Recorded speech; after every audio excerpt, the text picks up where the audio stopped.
I wanted to add to some of the points I made about Jhana yesterday, and also elaborate a little bit on awakening and liberation, topic I keep returning to as Everett plays in the sand here at the beach. Topic I keep coming back to is awakening and liberation, and the difference between the two and the relationship between the two. So I'll start with Jhana first. So I did a video that went into a little bit about what Jhana is, the Buddha's definition of Jhana, and what the experience is like. I haven't gone into any instructions on how to practice Jhana just yet. I'm planning that in the near future. Oh, careful, Everett. He's running downhill. But the one point I forgot to mention yesterday about the experience of Jhana, and I've said this offhand in other videos, but I just want to make sure that it's heard in the right context, which is that the experience of arriving at first Jhana is different for everyone. So remember that first Jhana, defined by the Buddha, is not a deep state of trance. There's really no purpose to a state like that, except that it can become quite addictive and distracting from waking up to the original nature of unconditioned awareness of ultimate reality. Hold hands. You want to hold hands? Yes. Okay, sure. No, give me the other hand. So the Buddha defines Jhana after he recollects his experience at the rose apple tree. Yes. Yes, Everett? Yes. He likes to, when he hears me talking, he likes me to put my attention back on him because he's 2. That's the nature of a 2-year-old. So yeah, basically, I explained this yesterday. It's the absence of the 5 distractions or the 5 hindrances. So it's a mind that's completely clear of hindrances and distractions. And these are internal distractions, not external distractions, right, by the way. So you can look at that video if you're interested in hearing about that. But, and then the presence of the 5 factors that arise from the relief that comes from those distractions being gone. So that is, piti sukha. Well, it starts with vitaka, vichara, piti sukha, and ekaggata, so applied and sustained thought, or Bhante Punjaji translates vitaka, vichara as inquiry and inference. So it's the question and answer process of the mind. Essentially, it's a conceptual thinking, but focused conceptual thinking, focused, applied, and sustained thought. Sometimes it's translated as, what is it called? Now I'm forgetting the other translation. Thinking and examining thought. So very similar to inquiry and inference. So for example this is another point I wanted to make that I wanted to add to this discussion on Jhana. Careful, don't go too close to the water. Okay, you can put your foot in there. Is that the process of self-inquiry is obviously been quite liberating. There's amazing liberated teachers out there who've done nothing but self-inquiry, like Nisargadatta, why do I always try to pronounce his name? Nisargadatta, Sri Nisargadatta Maharishi. Okay, he attained his liberation doing nothing but self-inquiry, no deep trance-like states of meditation. And what is self-inquiry except vitaka vichara, right? It's a form of vitaka vichara, inquiry and inference, question and answer, conceptual thought, leading to what's beyond conceptual thought, which is the essential unconditioned awareness that is the ultimate reality. So I just wanted to make that point, that first jhana is all you need to liberate the mind. And I said that yesterday. I kept going back to that the Buddha said if you can attend to the deathless element from any of the jhanas, you can gain liberation. It needs to be at least the first jhana, because the mind is just too clouded with distractions if the mind is not in jhana. The mind in jhana is clear, it's energetic, it's focused, it's sharp, and it is not, even though it has perception and conception, it is not intoxicated by those perceptions and conceptions. Where are you going, Everett?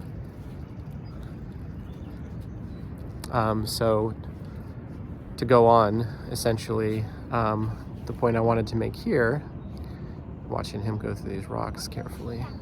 Okay, good job. I don't want to help you because that's not how you learn. Is that when you arrive in first jhana, the feeling will be different depending on who you are. So arriving in first jhana, the actual first person experience of that, outside of the definitions that we go on, the arrival in first jhana depends on what craving has dominated your experience. So if you're the type of person like me who is a never-ending thirst for knowledge, arriving in first jhana will feel like, careful on the rocks, arriving in first jhana will feel like you finally know everything that there is to need to know. There's nothing left to say, there's nothing left to know. If your desire has been dominated by wanting to feel love, arriving in the first jhana will feel like universal love or perfect love, complete love, unconditional love. If you're someone who's really into going places constantly and everywhere you get, you're never satisfied, you want to go somewhere else, then first jhana will feel like you finally have come home, you finally arrived. So basically first jhana is not a temporary, like a momentary cessation of your craving. It's a long extended cessation of craving. And that's where true happiness comes from. We think that true happiness comes from the acquisition of our objects of desire, but actually what happens is right when you get your desire, craving ceases for a moment, and true happiness, the natural true happiness of the natural mind, is revealed in the absence of that desire. And then we think that the object gave us the happiness, but actually the acquisition of an object gives us a tiny moment of happiness, followed by a stimulated pleasure, followed by a quick degradation of that pleasure, and then the return of dissatisfaction. But anyway, happiness is the absence of desire. So when you enter jhana and the desire ceases, you just have a sense of all your desires being fulfilled in that moment. So that's an important point for the experience of first jhana that I want people to understand, is that it's different for everybody, and it's characterized by the absence of the 5 hindrances and the presence of the 5 factors of the 5 jhana factors, the jhanandas, I think they're called. And then there's a little bit of the enlightenment factors in there. Like for myself, over the past 24 hours, I've just had this persistent clarity, this persistent energy, this persistent mindfulness, this continuous investigation of states, this continuous passaddhi, this tranquility, this dhamma, gladness, this joy of just seeing thoughts arise and pass without being grasped at. And these are the enlightenment factors. So these seem to be a characteristic of the first jhana as well. And when you have an experience of enlightenment, it puts the mind in jhana without having to sit in meditation for it. If your enlightenment arose from meditation, but if it just kind of came spontaneously from some kind of inquiry you were doing, then whatever it may be, the lights have turned on, the delusion has been temporarily dispelled, and the mind becomes light, energized, and clear because it was previously under the weight of the self and the world that was occupying the natural mind. So this brings me to the next topic of today, of this video right now, which is just further elaboration on what I'm calling awakening versus liberation. And so I would say I use the term awakening synonymously with the term enlightenment, and I emphasize that this experience of awakening and enlightenment is pretty common. It's when light enters the mind, in the same way when light enters a dark room, the misperceptions of what was in that corner in the dark room, whatever you believe to be in that corner, vanishes when the lights turn on. So enlightenment dissolves, it's light, it's true knowledge, it's the light of true direct knowledge entering the darkness of the ignorant mind and dispelling the ignorance and the craving and the greed, hatred, and delusion that arise from that in that moment. And you'll experience a clarity, because what's happened is the mind is making contact with the ultimate reality, which is right here. It's right here and now all the time. It is the awareness that is unconditioned by the process of sensation, perception, and cognition that this beautiful human organism that we are does, and emotion, obviously, the affective process. So we have in this body mind the sensory consciousness. It's called sensation, and then sensation builds into perception, which is the naming and labeling of things, the recognition of things. and that turns into cognition, which is the thinking process.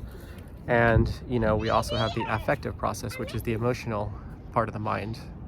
And this is all part of the organism, and there's nothing wrong with it. It's a product of miraculous evolution. Here, let me hold your hand while we go down these rocks.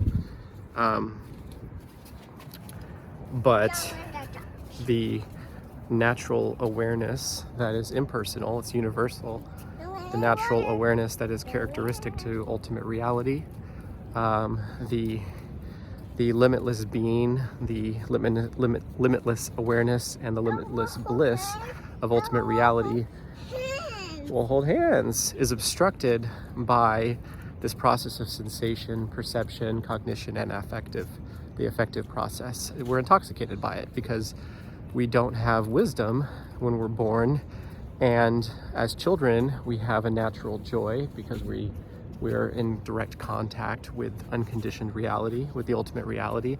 But if you have children, you know that when they experience desire, or the arising and satisfaction of a desire, so the pleasure reward system that's part of this body, that starts to change that natural joy. But it's temporary. Like my son, he's pretty much in a state of bliss all the time. He's kind of unique in that way. He was born with that character. But occasionally something will, a visiting defilement will intrude the mind and interrupt his bliss. He's having some bliss right now. Anyway, so yeah, bliss, being, and awareness are the three characteristics of the universal reality, or the ultimate reality, and they're obstructed by the process of the biological and psychological processes that make up this body, this mere miraculous creation of nature. I mean, we are just a collection of dense energy arising into form and passing away into formlessness. It seems like an enduring process. The body seems enduring, and when the self arises, it looks for the most enduring process to identify with. That's why we identify with the body. But essentially, it's just energy, the energy of awareness coming into and out of form. It's being manifested and then returning to its unmanifest state, constantly. 100,000 times per mind moment this is happening. And if you can see this, it liberates that natural awareness from its intoxication into the manifest form of the body-mind. So actually, I'm standing by a river right now, so there's a perfect illustration. So this river is called Little River, and it empties here into the ocean. And while the river, though it's called Little River, it has a name, which is Little River. It has a form, which is this collection of water in a particular place and time and space, right? But the actuality of this river is that there is no such thing as Little River, right? It's the water cycle going through its process, and the water that's in the sky as water vapor that condenses into clouds, then falls through the process of precipitation. While it's water vapor, while it's cloud, it's not called Little River. But while it's in this particular form and place in time, we call it Little River, right? We can identify it as a process, and if we become attached to Little River, then if it dries up or if it changes, then we could feel sad. We could say Little River has died, it's gone. But it was never really there, right? There's just this temporary name and form that's part of a much broader process of change. And that is exactly the same as this physical human body that we then were born into identification with. Like I said yesterday, is that we are, birth and death is the process of identifying. You are dirty, yes. Pants is dirty. Look at this guy. It's dirty. Okay, it's fine. Be dirty. Be dirty. You want to take off your pants? Yeah. Okay, he's gonna take off his pants. You don't need these pants anyway. You are a 2-year-old. But you like being dirty. I don't understand why you care. Okay. Okay, go ahead. I'm gonna finish my point that I was making here. because I'm sure that nobody wants to listen to me talk to a 2-year-old for the next 10 minutes. Anyway, so yeah, birth and death is a fiction, because birth and death is the process of identification with what is temporary. There's a cat chasing a bird over there. Really interesting. So at a certain point in human life, we are born as through the process of identification with this flowing body-mind complex that we call the human being or the human organism. Yeah, well, it's gonna have to stay dirty. It's gonna have to stay dirty. It's dirty. It's dirty. I may have to finish this later. I will say as final words for this video is that birth and death is an illusion, and life is not. Life is void of birth and death. The ultimate reality, we can call it many things, but the one common characteristic between the conditioned reality and the ultimate reality is emptiness. They're empty. It's empty on both sides. It's empty of birth and death. It's empty of self. It's empty of suffering. It's empty of delusion. It's empty of greed. It's empty of hatred. It simply is what it is, and the only thing we can describe it as is being, consciousness, and bliss. At least that's what they call it in Vedanta. I call it ultimate truth, true love, and true happiness.